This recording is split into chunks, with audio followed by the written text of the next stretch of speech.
Après 14 ans d'autoritarisme sanguinaire pratiqué par son père, Jean-Claude Duvalier a tenté de libéraliser le régime. Héritant d'un pays au bord de la faillite, il lui a fallu solliciter une aide américaine. Pour cela, la répression a dû revêtir des habits neufs. Sous l'impulsion de l'administration Carter, le gouvernement s'est même vu obligé de tolérer un embryon d'opposition et une presse plus critique. Mais il est impossible d'être à la fois démocrate et président à vie. Désormais, la parole est à la répression. Il y a quelques semaines, vous avez fait arrêter et expulser un certain nombre de journalistes haïtiens. Alors, qu'est-ce que ça signifie? Est-ce que votre politique a changé? Non. En exilant ces quelques individus, ça ne veut pas dire pour autant que nous avons mis un point final à la libéralisation et à la démocratisation que nous avons jusqu'ici prônée. Au contraire, nous avons voulu en quelque sorte la protéger parce que ces individus voulaient arriver à une déstabilisation du gouvernement en collaboration avec certains pays et certains groupements de l'opposition. Ce sont toutes ces raisons qui nous ont portés à réagir et à demander à ces messieurs de laisser le pays avant d'arriver à des solutions extrêmes. Parce que nous avons toujours agi de la sorte, nous avons toujours voulu prendre des mesures préventives.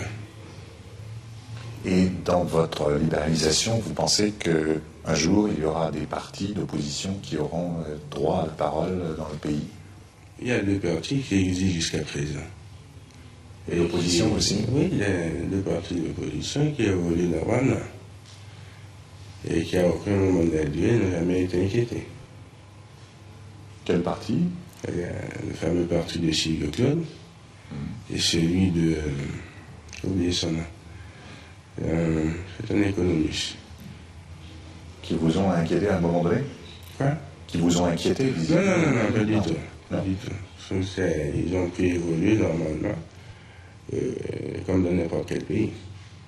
À la seule différence qu'au moment où le président s'exprime ainsi, Sylvio Claude, menacé d'expulsion, est en prison depuis plusieurs mois.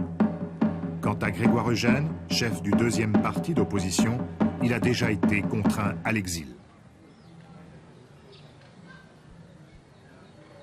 Bien au-dessus des pollutions de la capitale, aussi loin que possible des puanteurs des bidonvilles, sur les collines verdoyantes et aérées qui dominent Port-au-Prince, c'est là que vivent dans de somptueuses villas les privilégiés du régime. Mais face aux caméras étrangères, les portes de leur propriété restent closes. Officiers de la milice ou de l'armée, ministres anciens ou futurs, grands commerçants, exportateurs de café ou industriels, ils se veulent partisans du jean-claudisme, si ce n'est par conviction, au moins par opportunisme.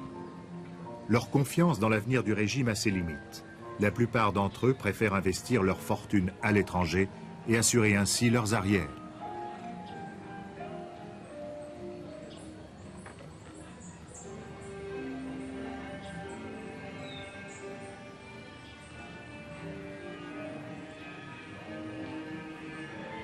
Selon des statistiques de la Banque mondiale, il apparaît que 24 000 Haïtiens privilégiés s'attribuent plus de 40% du revenu national. Alors, est-ce que vous pensez que cette situation pourra être modifiée progressivement?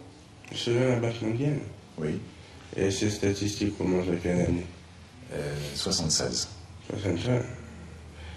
Il y a eu quand même 8 ans. Hein. 76. 76, ça fait quand même 4-5 ans. Je n'ai aucune idée des derniers chiffres, mais je pense que ceci a de beaucoup évolué.